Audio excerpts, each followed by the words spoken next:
Welcome to the GDPR Weekly Show, one of the top 5 GDPR podcasts worldwide. Here is what's coming up in this week's episode. Welcome to episode 196 of GDPR Weekly Show, the number one GDPR podcast worldwide. And coming up in this week's episode, we have news of a data breach which revealed children's personal data at Cornwall Council. We then travelled to Worcestershire, where Worcestershire Childrens Services have had a data breach. We then travelled to Jersey, where the States of Jersey Information Commissioner has released their annual report. And we then travelled to Ireland, where the International Council for Civil Liberties reports highlights of a vast scale of real-time bidding potential data breaches. We then return to the UK, where an industry report warns pension trustees of the risk to data. We then travel to Ukraine, where Ukraine vigilantes now have a DDoS bot to automate cyber attacks against Russia. We then return to Belgium, where the EDPB has issued guidance on the calculation of GDPR penalties. We then return to the UK, where Google is facing a lawsuit for NHS patient data breach. We then travel to the USA to look at how the USA are handling their whole issue of data protection impact assessments. We then return to the UK and we have news of the estate agents who are using WhatsApp to contact would-be house buyers and house sellers, but who aren't complying with GDPR when they do so. We then travel to Spain, where the Spanish regulator has slapped Google with a fine over not applying right to be forgotten correctly. And we then travel to the USA, where the CISA says that the latest VMWare patches are mandatory for federal agencies. We then return to the UK, and the British Computer Society has had its say on the forthcoming data reform bill. And then back to America, where Elephant Insurance have had a data breach. We then travel across America to Chicago, where Chicago Public Schools and Battelle for Kids have had a data breach. And then finally this week, we are in the Netherlands, where Dutch online pharmacies have been found to not be compliant with GDPR.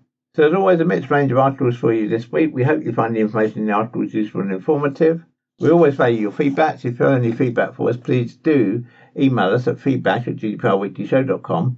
And we are aware now that we're only 4 weeks away from our 200th episode. So it'd be great to have some feedback from you on what you've really enjoyed about the GDPR Weekly Show or what you haven't enjoyed. And we can include some of those in our 200th episode to bring feedback back to you. We do read every single piece of feedback we receive, but unfortunately due to the volume of feedback, it's not always possible for us to respond to each piece of feedback individually. Wished it was a simple guide to GDPR? Well, now there is. GDPR Made Simple. Available now on Amazon. Cornwall Council has accidentally published the personal details of 5 school children in publicly accessible meeting documents. Cornwall Council has apologised for the data breach, which included the children's names, addresses and dates of birth. It made the error when it published online documents for a meeting of its School Transport Appeals Committee. The council said it was published in full on the council's website as a result of human error.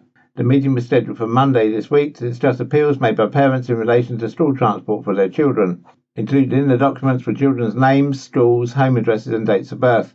In one case, the documents also included details of a teenager's own personal mobile number and email address. In addition, the paperwork included the names, addresses, email addresses and phone numbers for each of the children's parents. Among the published documents were an education, health and care plan for one of the children and an extract from a court document. The council said it made a formal apology to the families affected and said a report which should have been only available to elected members on the School Transport Appeal Committee was published in full on the council's website as a result of human error. The report contained personal data belonging to 5 children and their families in relation to their school transport appeals. As soon as the council became aware, the information was removed from the website and the families concerned were informed and offered a full apology. The council has notified the Information Commissioner's Office and said it will fully cooperate with any formal investigation. In a statement, Cornwall Council said, "Every incident of data loss is treated extremely seriously and thoroughly investigated to minimise any possible harm and to find ways of preventing it happening again. If we receive any update on this from Cornwall Council or from the ICO, we will of course bring it to you right here on the next episode of the GDPR Weekly Show." You're listening to the GDPR Weekly Show with your host, Keith Budden. To Worcestershire now, and special educational needs and disabled families have been warned of a data breach affecting the service in charge of children and young people in Worcestershire. A number of parents have received a letter from Worcestershire Children First, warning it had been affected by a breach of sensitive information from SEND services across the county. Tina Russell, Director of Children's Services at Worcestershire Childrens Council, said, "I can confirm there's been a data breach in SEND services. I'm extremely disappointed this has happened, and I've written directly to all the parents affected to apologise. I fully appreciate the effect this will have on those and other parents who will be looking for assurances that the impact of this has been managed and a reoccurrence minimised. The breach has been referred to the Information Commissioner's Office, and we've taken action internally across Worcestershire Children First. It is not known at this time how many families were affected by the breach or what information was affected. If we receive any further information from Worcestershire County Council, we will transmit to you in the next available episode of the GDPR Weekly Show." Contact us on helpdesk@gdprweeklyshow.com. To Jersey now, and an annual report focusing on data protection and security has been published. The Jersey Office of the Information Commissioner controls how data is used in the island to make sure personal information is safe, rather like the ICO here in the UK. The report said that in 2021, the Information Commissioner had dealt with 90 complaints, 26 of which were about public sector bodies and 14 about financial organisations. There were more than 200 self-reported data breaches that were investigated. The report found that the highest complaint was personal information being shared when it shouldn't have been. Chair of the Jersey Data Protection Authority, Jacob Constant, said in the report that it was important to recognise data protection as a fundamental human right. He said, "Our authority works a lot with businesses to ensure they have the appropriate policies, procedures and technical and organisational measures in place to protect the personal data they hold about their customers. However, it is our intention to focus more on citizens to provide them with the necessary tools and education to better protect their own personal data." New data about the real-time bidding system's use of web users' info for tracking and ad targeting was released on Monday this week by the Irish Council for Civil Liberties, the ICCL. The data suggests that Google and other key players in the high-velocity surveillance-based ad auction system are processing and passing people's data billions of times every day. The ICCL argues that real-time bidding is the biggest data breach ever recorded. It tracks and shares what people view online and their real-world location 294 billion times in the USA and 197 billion times in Europe every day.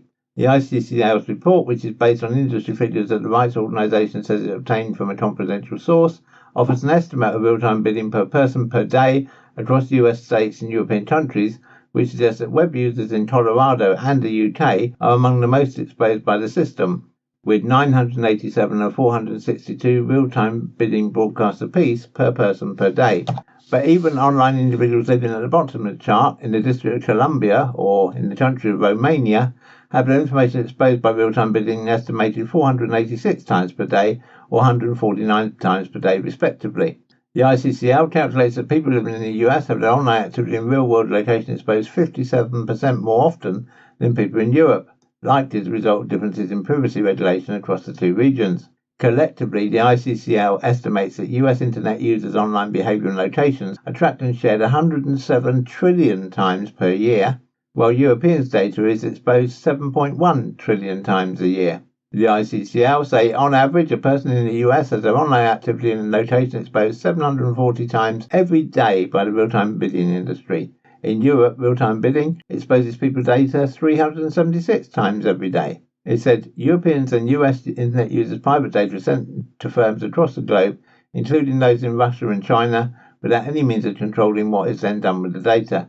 The report's figures are likely to be a conservative estimate of the full extent of real-time bidding, since the ICCL includes a caveat that the figures presented for real-time bidding broadcasts are a low estimate. The industry figures on which we rely do not include Facebook or Amazon real-time bidding broadcasts. According to the report, Google, the biggest player in the real-time bidding system, allows 4,698 companies to receive real-time bidding data about people in the US, while Microsoft, which ramped up its involvement in real-time bidding in December last year when it bought ad tech firm Xandr from AT&T, says it may send data to 1,647 companies. Both of those figures, too, are likely to be the tip of the iceberg, since real-time bidding data is broadcast across the internet, meaning it's ripe for interception and exploitation by non-officially listed real-time bidding partners, such as data brokers whose businesses involve people farming by compiling dossiers of data to re-identify and profile individual web users for profit, using info like device IDs, device fingerprinting, location, etc. to link web activity to a named individual. Privacy and security concerns have been raised about real-time bidding for years, and of course you've heard us mention it here several times in the last year on the GDPR Weekly Show. especially in Europe where there are laws in place, GDPR, that are supposed to prevent such a systematic abuse of people's information. But awareness of the issue has been rising in the USA too, following a number of location tracking and data sharing scandals. Now, it can be, widespread, or it can be, of course, individuals affected. For example, last year, a top Catholic priest in the USA was reported to have resigned after allegations were made about his sexuality based on him saying that data on his phone had been obtained which indicated use of the location-based gay hookup app Grindr. A lack of online privacy could also negatively impinge on women's health issues, making it easier to gather information to criminalise pregnant people who seek an abortion in the post-Roe world, especially, of course, in the USA.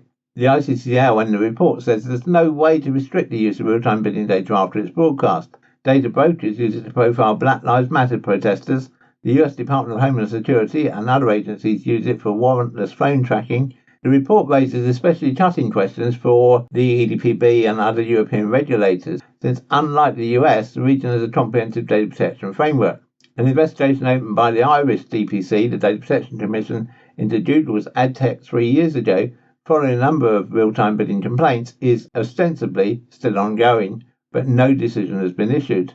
Here in the UK, the outgoing Information Commissioner, Elizabeth Denham, as one of her final statements, urged the real-time bidding industry to undertake meaningful privacy reforms. Since then, IAB Europe's self-styled transparency and consent framework has itself been found in breach of GDPR by the Belgian Data Protection Authority. Since then, the IAB Europe's self-styled transparency and consent framework, the TCF, has itself been found in breach of GDPR by Belgium's Data Protection Authority, and we reported on this fully back in episode 113 of the GDPR Weekly Show. Further to that, in February 2022, the Belgian DPA found the IAB itself at fault, giving the industry body 2 months to submit a reform plan and 6 months to implement it. That consent issue is one solid complaint against real-time bidding under GDPR.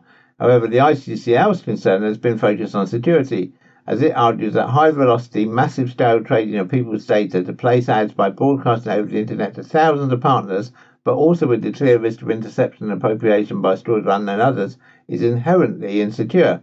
And regardless of consent, the GDPR requires people's information is adequately protected.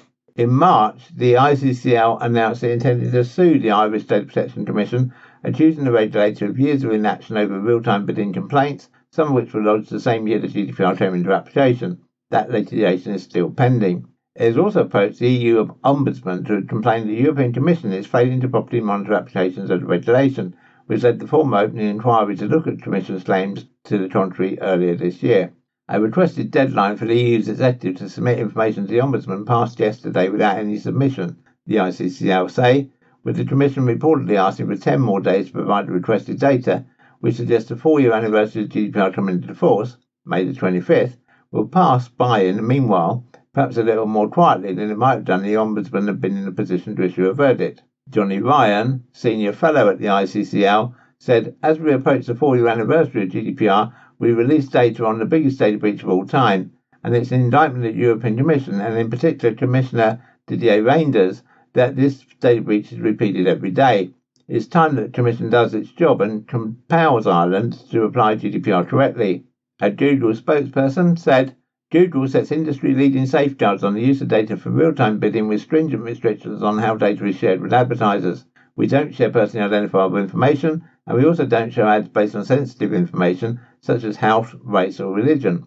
We require publishers to prove their people's consent before showing any personalised ads, and we've done this for many years. We continue to invest in new technologies like the Privacy Sandbox to build privacy-forward advertising solutions that help eliminate tracking across the web. Johnny Ryan said the ICCL is also writing to US lawmakers to highlight the scale of the privacy crisis in online advertising, and specifically pressing the Senate Subcommittee on Competition Policy, Antitrust and Consumer Rights to ensure adequate enforcement resources are provided to the FTC so that it can take urgent action against this enormous breach. The ICCL points out that the private data on US citizens is sent to firms across the globe, including to Russia and China, without any means of controlling what is then done with the data. Russia's invasion of Ukraine has fueled added concern about ad tech's mass surveillance of web users, i.e. if citizens' data is finding its way back via online tracking to hostile third countries like Russia and its ally China. Back in March, the Financial Times here in the UK reported that stores of apps containing SDK technology made by the Russian search giant Yandex, which was due to sending user data back to servers in Russia, where it might be accessible to the Russian government. In Europe, GDPR requires that exports of personal data out of Europe are protected. The same standard of citizens' information should be wrapped with when it's being processed or stored in Europe, using the standard contractual clauses, as we've discussed many times here on the GDPR Weekly Show. So the ad tech battle rages on, and we will continue to bring you updates here on the GDPR Weekly Show. You're listening to the GDPR Weekly Show with your host, Keith Budden. Here in the UK, pension trustees have been urged to be vigilant after businesses experienced an increase in cyber attacks and data breaches over the past year, as cyber criminals upped their game during the shift towards hybrid working. According to the Real Economy report published by RSM, 27% of middle market businesses have experienced a cyber attack in the past year, up from 20% in 2021. Meanwhile, the proportion of businesses that reported a data breach has increased from 13% in 2021 to 34% this year. While the research findings are based on business in general, Ian Bowell, head of pensions at RSM, said he'd be very surprised if the numbers were not similar for the pension sector, and urged trustees to take notice and act before they were targeted by criminals. The pandemic has led to higher cyber criminal activity in returns of people working remotely, and the checks and balances and controls in place are probably not as good as they would be if everyone was working in the office, he said. One of the things we typically tell pension trustees to address is where you have independent trustees that are using their own email addresses instead of using corporate email addresses, so that they're relying on their quite weak home systems when it comes to cyber threats. Trustees can be a target because they're responsible for some very valuable member data. Bell went on to say, trustees tend to argue that member data does not go through their emails, but that's not typically true, because once cyber criminals work out what an individual does, such as the chair of trustees, they can piece together how they then want to take advantage of that. For example, criminals can launch a whaling attack where they hack into the trustee's email address and pretend to be that individual. They can then use that email address to contact other trustees, to contact scheme management, to try to instate a transaction and extract funds from the pension scheme. According to the ICO, ransomware attacks, where hackers either steal or encrypt data that they hold business to ransom for, doubled in 2021 since the COVID-19 pandemic. Meanwhile, ransomware is now even available to buy as a service in some countries. In terms of ransomware, the typical target for ransomware would be pension scheme administrators or in-house scheme administrators. Ian Bell said that is because if a ransomware attack was successful, that would prevent them administering the pension for thousands of people, and therefore someone would have to pay the ransom to get that back.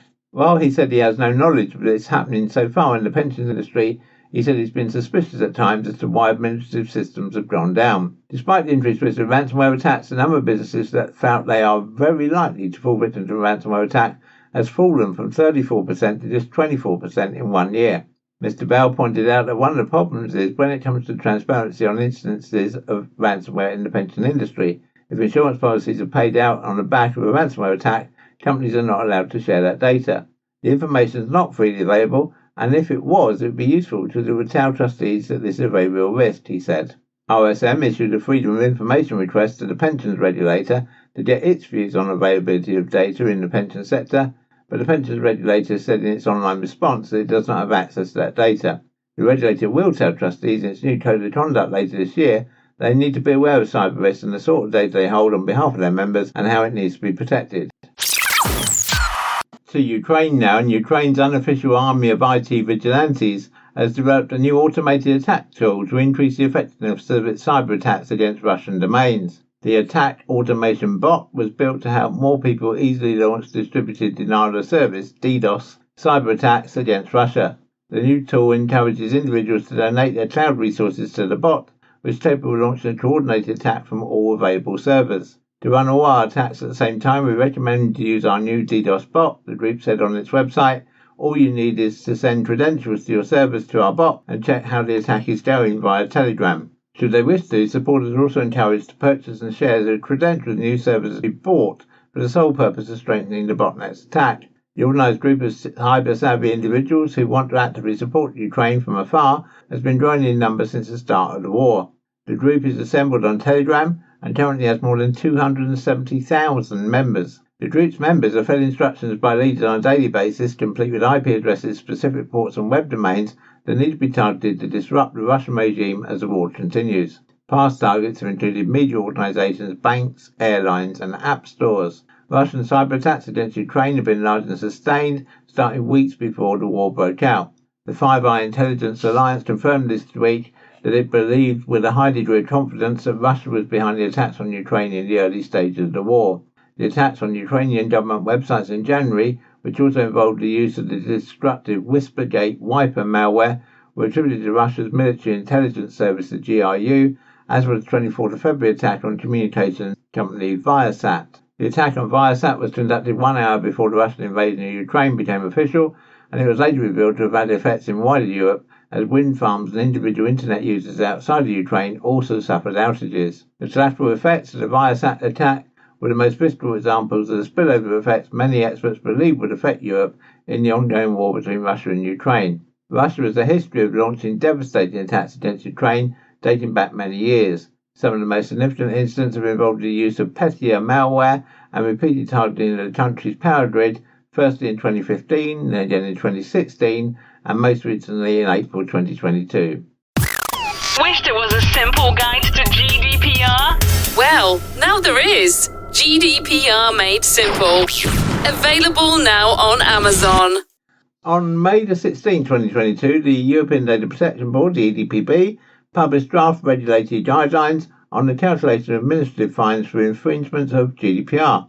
In the draft guidance, the EDPB sets out its methodology, consisting of 5 steps for calculating administrative fines. The EDPB adopted its guidelines to harmonise methodology that data protection authorities should use when calculating the fines. The fines relate to Article 83 of GDPR, and Article 83 paragraph 1 requires data protection authorities to ensure that the imposition of administrative fines is in each individual case effective, proportionate and dissuasive. When deciding on the amount of a specific fine, the authorities need to give due regard to the list of circumstances that refers to features of the infringement, the intentional or negligent character of the infringement, and any relevant previous infringements by the controller or processor. The amount of the fine cannot exceed the maximum amounts provided for in Articles 83, paragraphs 4 to 6 of GDPR. So what the EDPB has now suggested is a 5-step methodology to calculate the fine. They're saying, firstly, identify the process and operations and evaluate the application of Article 83, paragraph 3 of GDPR. The Data Protection Authority should consider what conduct and infringements trigger the imposition of a fine. Article 83, paragraph 3 specifies that if a controller or processor infringes several GDPR provisions by the same or linked processing operations, the total amount of the administrative fine cannot exceed the maximum amount that applies to the most serious infringement.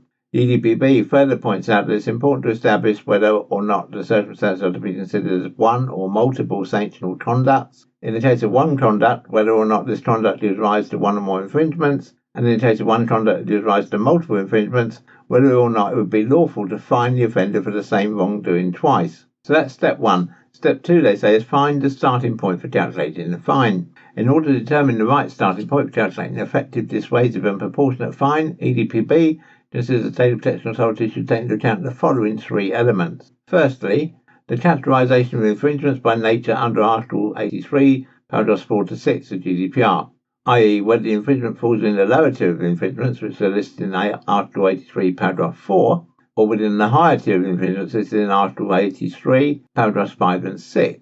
The seriousness of the infringement, taking into account certain circumstances listed in Article 83, paragraph 2, such as the categories of personal data affected by the infringement, and the turnover of the undertaking where the infringement occurred. Step 3 is to evaluate whether aggravating or mitigating circumstances apply.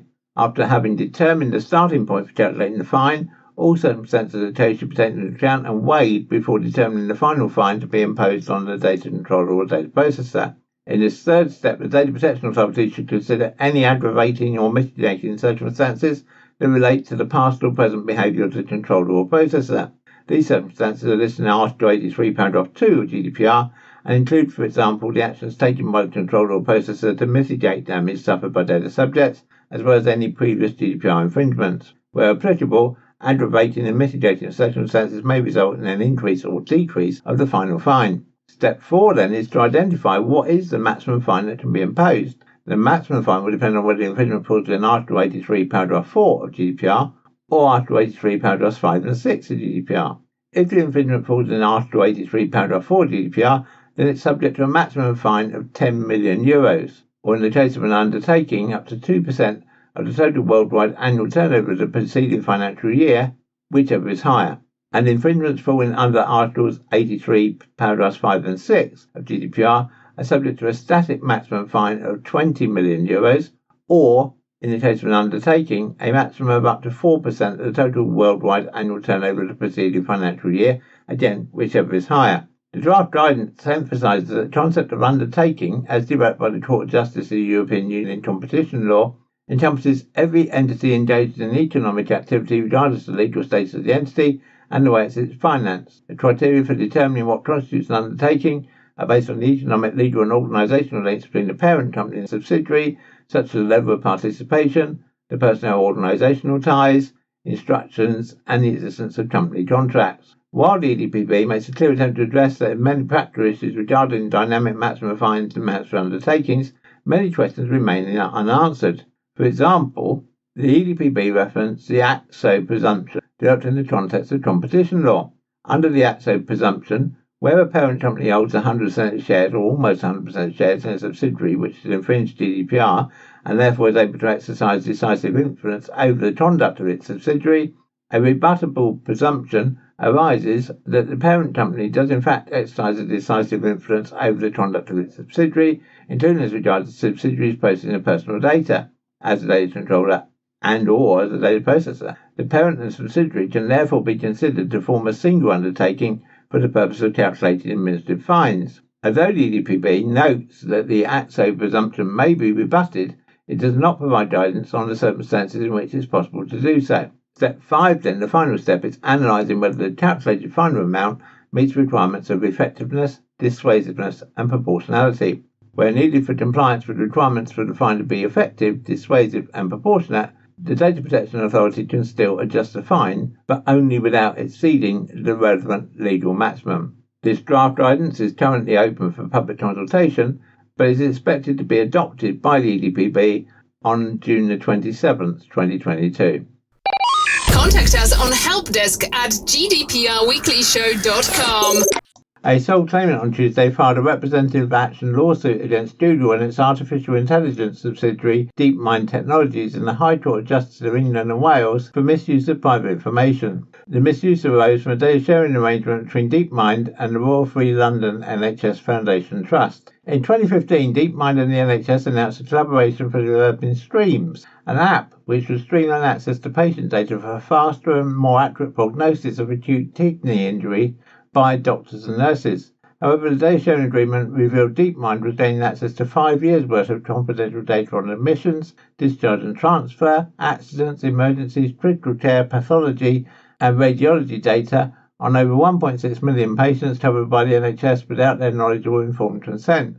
In 2017, the UK's data protection watchdog, the ICCL, found the data sharing agreement breached the Data Protection Act and sanctioned the NHS. The ICCL's investigation was limited to the test version of Streams and not the live version. It found DeepMind's use of patient data for testing the clinical safety of Streams significantly differed from patients' reasonable expectations while providing NHS with their data for treatment. Moreover, it found that the processing 1.6 million patient records was not necessary and proportionate to testing an app.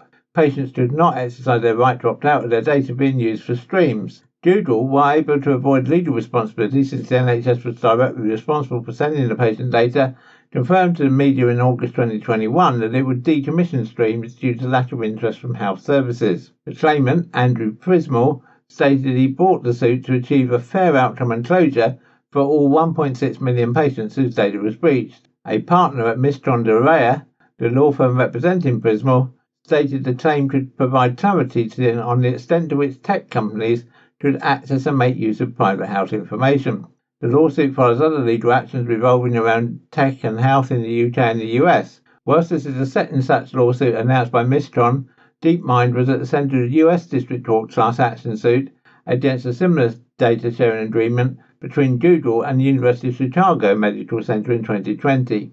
A lawsuit against deals the NHS struck with tech firm Palantir during the COVID-19 pandemic resulted in the government agreeing not to extend Palantir's contracts post-pandemic without further consultation. We will, of course, keep a close eye on this case as it proceeds through the Court of Justice, and bring you updates as we have them here on the GDPR Weekly Show. You're listening to the GDPR Weekly Show with your host, Keith Budden.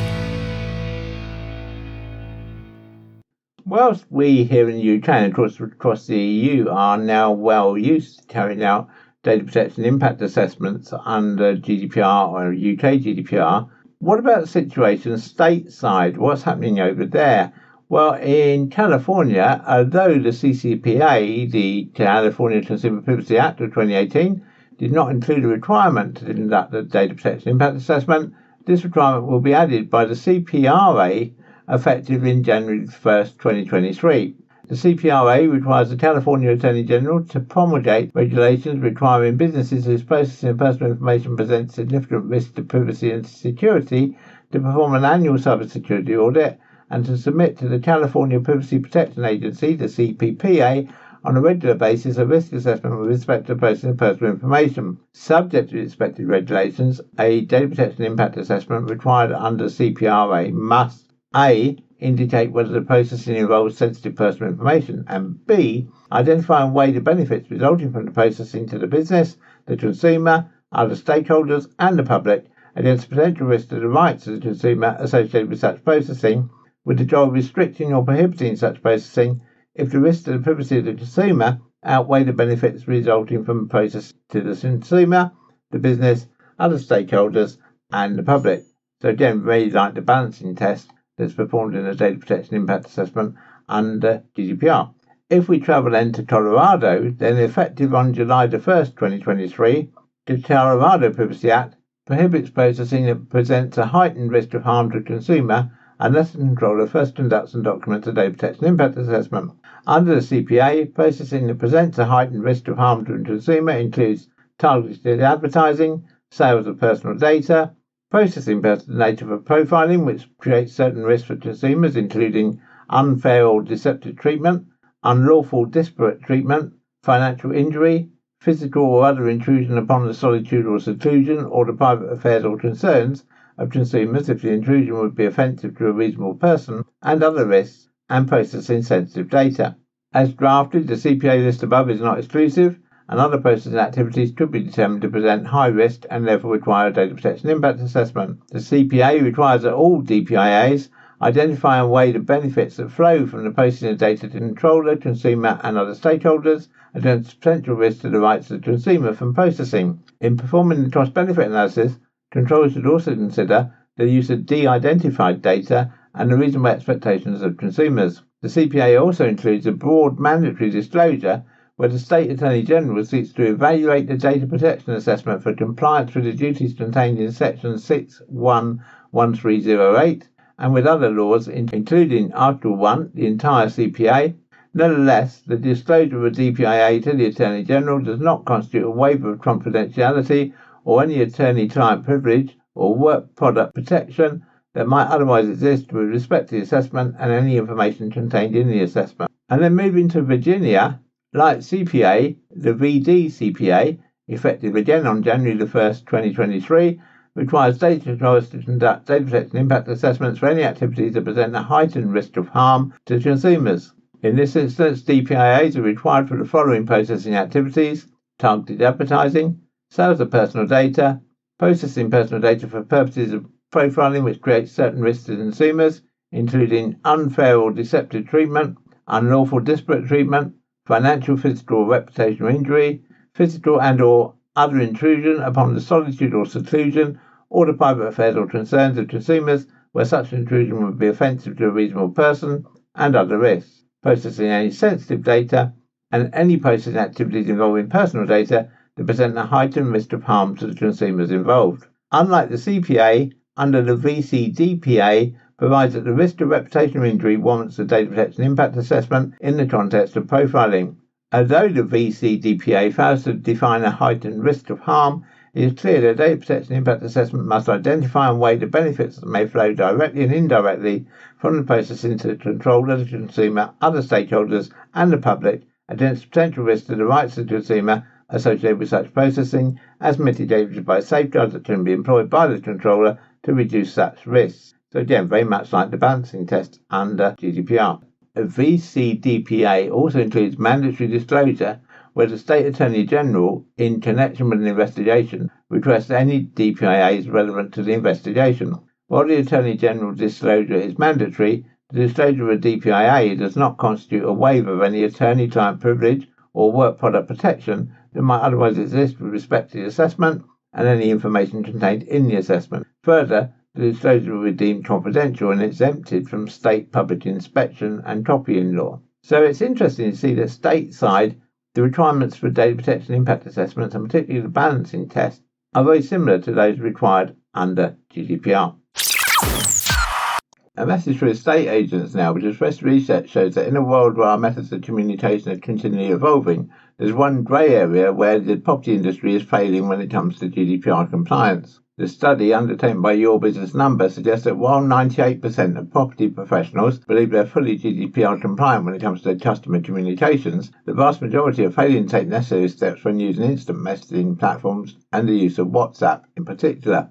WhatsApp is fast becoming the primary method of communication for many, both within professional and personal lives. In fact, almost a third, 28% of all property professionals admit to using the app when communicating with their customers. When doing so, though, just 15% are using the WhatsApp business app, with 77% using the regular app and 8% using a mix of the two. Like any professional communication channel, the use of WhatsApp and data gathered must be GDPR compliant. This is far harder to do when using the regular WhatsApp app, however. Despite 14% of property professionals believing that using WhatsApp Business automatically makes them GDPR compliant, this isn't the case either. WhatsApp developed their business-facing app to make GDPR compliance easier, and unlike the regular app, WhatsApp Business does not request access to a user's contact information. It also allows businesses to provide an initial double opt-in or a second automated message requesting consent, while providing information such as your company's privacy policy. However, these steps need to be implemented by the business, and those also include other requirements such as allowing customers the right to be forgotten while keeping a record of all the data obtained. It's also important to note that to be fully compliant, there must be a specific reference to WhatsApp communications within the company's GDPR policy, but doing so does not make your business compliant across other communication channels. Despite this, Your Business Number found that 60% of the 790 property professionals surveyed stated that their company's opt-in consent did not specifically include the use of WhatsApp communication. Half of those surveyed also stated they did not provide an initial welcome message via the app clearly explaining how they use data or providing an opt-in option. And some 56% had also failed to offer a right to be forgotten above and beyond the consumer's ability to block them on the app. Meanwhile, 40% also stated they did not carry out these communications via a secure device, a secure network or both, and perhaps most worryingly, 89% stated their company did not record any of the personal data being obtained via WhatsApp. George Gleniger, co-founder of Your Business Number, said, GDPR compliance can be a minefield to navigate at the best of times, but when you add the fact that technology continues to rapidly evolve the way we communicate with our customer base, it's hardly surprising that many property professionals aren't completely aware of their obligations, particularly where the use of WhatsApp is concerned. It's fair to say that WhatsApp is becoming, for many, our second unofficial inbox, and it's a preferred method of communication for many customers and working professionals alike. So much so that they've created a business offering to better service this growing demand and to better enable GDPR compliance. At the same time, they now prohibit the use of their regular app for business purposes, which is a factor that many users are unaware of. While their business offering still requires some additional action from the users to ensure they are operating above board, it helps them streamline this process dramatically while allowing them to embrace what is likely to become one of, if not the primary method of customer communication for estate agents over the coming years. If you are in the property industry and you do use WhatsApp and you want to check whether you are GDPR compliant, then please do get in touch with us using the contact details that are coming up right now. Contact us on helpdesk@gdprweeklyshow.com. The Spanish Data Regulator AEPD has hit Google with a €10 million fine for serious breaches of GDPR, which found it had passed information that could be used to identify citizens requesting deletion of their personal data under EU law, including their email address, the reasons given, and the URL claimed, to a US-based third party without a valid legal basis for further processing. As well as being fined, Google has been ordered to amend its procedures to bring them into compliance with GDPR and delete any personal data it still holds relating to this enforcement. The AEPD announced the penalty, saying it was sanctioning Google for what it described as two very serious infringements related to transferring EU citizens' data to a third party without a legal basis and in so doing hampering people's right of erasure of their personal data under GDPR. The third party Doodle was deemed to be illegally transferring data to is the Lumen Project, a US-based academic project out of the Berkman Klein Center for Internet and Society at Harvard University, which aims to collect and study legal requests for the removal of online information by amassing a database of content takedown requests. The AEPD found that by passing the personal data of European citizens and requesting erasure of their data to the Lumen Project, Doodle was essentially frustrating their legal right to erasure of their information under GDPR Article 17, also known as the right to be forgotten. Incidentally, we always think this clause is mistakenly called the right to be forgotten. It's actually the right to request to be forgotten, because there are reasons why a company can refuse to delete data. In its decision, the AEPD says Doodle did not provide users who were requesting erasure of their data with a valid choice over their information being passed to the Lumen Project, meaning that it lacked a valid legal basis for sharing the data. The regulator also criticised the form-based system Doodle devised for individuals to request erasure of their data for being confusing and requiring they select an option for their request, which it said could lead to it being treated under a different regulatory regime than data protection. And of course, GDPR does say for consent, for example, that consent must be as easy to withdraw as it is to give. The agency's decision states this system is equivalent to leaving Doodle LLC's decision as to when and when not GDPR applies, and this would mean accepting that this entity can circumvent the application of personal data protection rules, and more specifically accept that the right to erase personal data is conditioned by the content removal system designed by the responsible entity, the AEPD said. A Doodle spokesperson said they are assessing the regulator's decision. Doodle claims it's already taken steps to amend its processes, such as by reducing the amount of information it shares with Lumen for removal requests which come from EU countries. Doodle also suggests its general policy is not to share any right to erasure or right to be forgotten search delisting requests or any other removal requests in which data protection or privacy rights are invoked. But if that's the case, it's not clear why the APD found otherwise. In a statement, Doodle said, "We have a long commitment to transparency in our management of content removal requests. Like many other internet companies, we have worked with Lumen, an academic project of the Harvard Berkman Klein Center for Internet and Society, to help researchers and the public better understand content removal requests online. We are reviewing the decision and continually engage with privacy regulators, including the AEPD, to reassess our practices. We're always trying to strike a balance between privacy rights and our need to be transparent and accountable about our role in moderating content online. We have already started re-evaluating and redesigning our data sharing practices with Lumen in light of these proceedings." The AEPD has also ordered Doodle to urge the Lumen Project to cease use of and erase any EU people's data it communicated to it without a valid legal basis, although ultimately Spain's regulator has limited means to force a non-UE-based entity to comply with EU law if it chooses not to. In this case, the Lumen Project has deleted the data following a request by Doodle. In a statement, Lumen said, "The data within the Lumen database consists of copies of takedown notices that have been voluntarily shared with Lumen by the original senders or recipients of the notices. Doodle is one such recipient. Lumen's policy has always been that if the party that originally shared the notice copy with Lumen, in this case Doodle, requests that the notice be redacted or deleted, we will do so."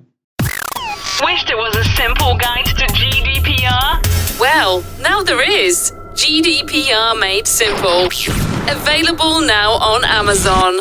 To America now, and the US Cybersecurity and Infrastructure Security Agency, the CISA, has issued an emergency advisory instructing all federal agencies to patch or remove a number of actively exploited VMware products. A total of 5 different VMware services have been found to be vulnerable to a chained attack that could lead to remote code execution and escalation of privileges to root. The CISA said these vulnerabilities pose an unacceptable risk to federal agencies and the situation required emergency action. The authorities' instructions are to either patch immediately or remove the affected products is mandatory for all federal agencies and highly advised for everyone in the private sector. It's currently unknown who is exploiting the VMware vulnerabilities, but CISA said it's likely to be an advanced persistent threat hacking group, a type of group that's often backed by nation states. A CISA incident response team has already been deployed to one large organisation that has reported evidence of an attack, and multiple other large organisations have also been affected. The affected VMware products are VMware Workspace ONE Access, VMware Identity Manager, VMware vRealize Automation, VMware Cloud Foundation, and vRealize Suite Lifecycle Manager. 2 vulnerabilities in the affected products were patched on the 6th of April, although CISA said cyber attackers were able to reverse engineer these updates and start exploiting them within 48 hours after the update's release. tracked as CVE 2022-22954 and CVE 2022-22960. The vulnerabilities are RCE and privilege escalation flaws with CVS SV3 severity scores of 9.8 and 7.8 respectively. VMware released patches for 2 additional vulnerabilities on Wednesday, tracked as CVE 2022-22972 and CVE 2022-22973.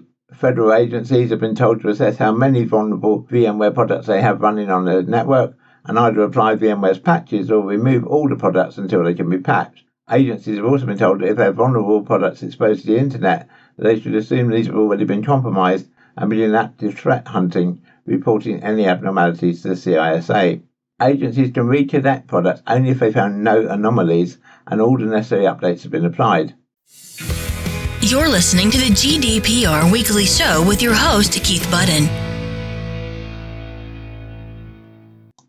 In last week's episode of the GDPR Weekly Show, we brought you news about the new data reform bill, which was mentioned in the Queen's speech. But this week, BCS, the Chartered Institute for Information Technology in the UK, had its say on what it thought about the upcoming bill. Dr. Sam De Silva, chair of the BCS's Law Specialist Group and technology and data partner at international law firm CMS, said what was in the Queen's speech in relation to the reform of data protection was not surprising, because it generally follows the principles outlined in the government's consultation paper on reforms to the UK data protection regime, Data in New Direction. However, of course, the devil will be in the detail, which we do not have sight of yet. If that detail reveals that web cookie consent banners are to be removed, whilst that appears radical, organisations will still be required to comply with UK GDPR principles on lawfulness, fairness and transparency when using cookies or similar technologies. So whilst the change may mean it's easier to comply with PECA and would reduce some of the current cookie consent requirements, it'll be interesting to see what the position in the bill in relation to consent when cookies are used for marketing, real-time bidding or building profiles of users. The latter, of course, is where the majority of tracking activity by organisations is done. Of course, any material deviation the UK adopts in relation to data protection does risk its adequacy status, so I hope there will be a detailed and objective analysis undertaken to assess whether the benefits from UK's data reform outweigh the risks of not continuing to have adequacy status.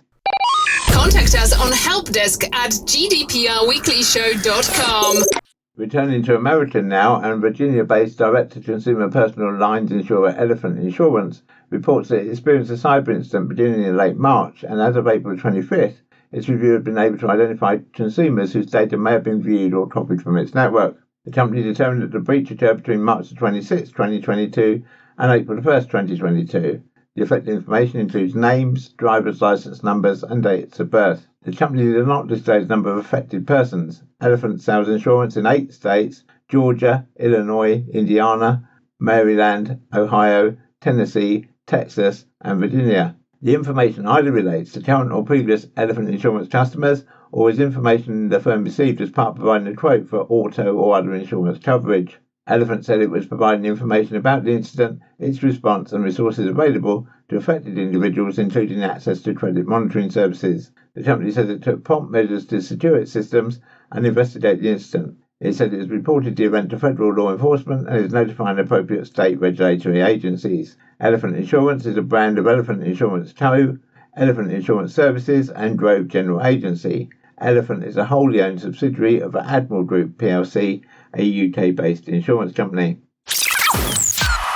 A massive data breach that exposed 4 years' worth of records of nearly 500,000 Chicago public school students and just under 60,000 employees, district officials. The attack targeted a company that has a no-bid contract with the school system for teacher evaluations and involved basic information, including students' date of birth, but no financial records or social security numbers. The district said there was no evidence the data had been misused, posted or distributed, but has offered affected families a year of credit monitoring and identity theft protection. The teacher evaluation vendor, Battelle for Kids, was targeted in a ransomware attack on December 1, 2021. CPS was notified via a mailed letter on April 26 this year, but did not have specific information as to which students were affected, nor did CPS know that staff information was also compromised until May 11th. CPS representatives said the district had begun informing affected families and staff and would also notify those whose records weren't part of the breach to provide them with peace of mind. We are addressing the delayed notification and other issues in the handling of data with Battelle for Kids, the district said. Battelle for Kids informed CPS that the reason for delayed notification to CPS was the length of time it took for Battelle to verify the authenticity of the breach through an independent forensic analysis and for law enforcement authorities to investigate the matter. CPS includes strong language in all of our vendor contracts to ensure the protection and security of personal information. We are working to ensure all vendors who use CPS data are handling that data responsibly and securely in compliance with their respective contracts to prevent this sort of incident from ever happening again. Other breaches related to the hacking of Battelle for Kids were identified in April at school districts in Ohio, where private student data was revealed as far back as 2011.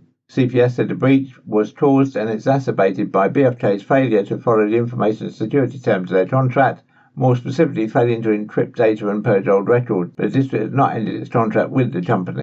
Battelle for Kids representatives said in a statement that the company immediately engaged a national cybersecurity firm to assess the scope of the incident and took steps to mitigate the potential impact. We have recently received their findings and notified all impacted school systems. In all, 495,448 students and 56,138 employee records were accessed from the 2015 to 2016 through to 2018 to 2019 school years. The data included students' names, school, date of birth, gender, CPS identification number, state student identification number, class schedule information, and scores of course-specific assessments and used for teacher evaluations. Staff data access for those years included names, employee identification numbers, school and course information, and emails and usernames. CPS said the breach server did not store any other records. There were no social security numbers, no financial information, no health data, no current course or schedule information, no home addresses, and no course grades, standardized test scores, or teacher evaluation scores exposed in this incident. The FBI and Department of Homeland Security have both investigated the breach, and the company is monitoring and will continue to monitor the internet in case the data is posted or distributed, CPS said. CPS has never sought bids when awarding work to Battelle for Kids, a relationship which began in 2012. Initially, the company was hired under then CEO Jean-Claude Brizard, but has been retained by the four leaders who've helmed CPS since then. The most recent contract with CPS was signed in January, a month after the breach, but nearly 4 months before CPS says it was notified by CEO Pedro Martinez and Interim Chief Procurement Officer Charles Mayfield. It's supposed to top out at $90,058 for a year ending January 31st, 2023. Between 2012 and 2020, the Board of Education paid $1.4 million to the Ohio-based company, according to an online database of CPS vendor payments. The database didn't list 2021 or 2022 payments, and CPS officials haven't yet provided the information. Battelle for Kids was hired to help district leaders conduct CPS's REACH teacher evaluation program. Teacher evaluations take into account the growth in students' academic performance from year to year. According to documents voted on by the Board of Education in January, Battelle is supposed to accurately link teachers to the students they teach and to whom they administered REACH performance tasks. This is a requirement to produce accurate growth measures for teacher evaluation. Wished it was a simple guide to GDPR? Well, now there is. GDPR Made Simple. Available now on Amazon. To the Netherlands now, and 10 major Dutch online pharmacies violate GDPR requirements by setting an average of 23 unnecessary cookies without any user consent. The study also found that within the EU, 89% of the most significant online pharmacies do not meet GDPR requirements. Pharmacy web shops constantly process personal data of their visitors and customers while selling privacy-sensitive products such as antidepressants, diabetes medicines, and products related to reproductive health, heart disease, or addiction treatment. User-centric scanned 150 most pharmacy web stores in the EU, analysing the extent to which website operators are complying with GDPR. The results were staggering. 89% of the most popular online pharmacies do not meet GDPR requirements with regard to obtaining end-user consent before processing personal data through the use of cookies. 55% of all unnecessary cookies were activated in use on the website's landing pages without any user consent, and 62% of all cookies set without user consent are third-party marketing cookies. With consumers increasingly demanding enhanced data privacy from the companies they do business with, these results are particularly worrying for a privacy-sensitive sector. Tilman Harmeling, entrepreneur and resident of user-centric, states, "Our deep scanning technology revealed major GDPR compliance failures across the privacy-sensitive online pharmacy industry and highlights the damaging effects on customer relations. In the 4 years since GDPR took effect, data privacy has evolved from an obscure legal requirement into a strong consumer demand and metric of brand reputation. Respecting end user consent through transparent and compliant use of cookies and trackers is therefore vital for any online business wishing to build customer trust. Contact us on helpdesk@gdprweeklyshow.com. The GDPR Weekly Show is an Insurity production. Until next time, bye-bye.